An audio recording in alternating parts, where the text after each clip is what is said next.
ತರುವಿನ ನೆರಳು ಕೊಡುವಂತ ಸುಖವು ಕೊಡುವನು ಕೃಪೆಯ ದಿನವು.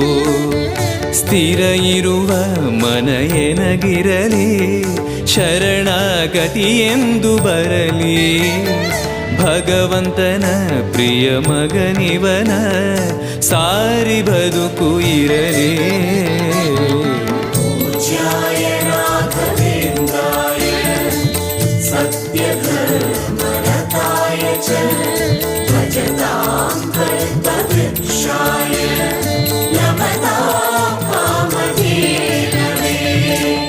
ಆಲಯವೆಂದರೆ ಮಂತ್ರಾಲಯವೇ ಬೇರೆ ನಾ ಅರಿಯಲಾರೆ.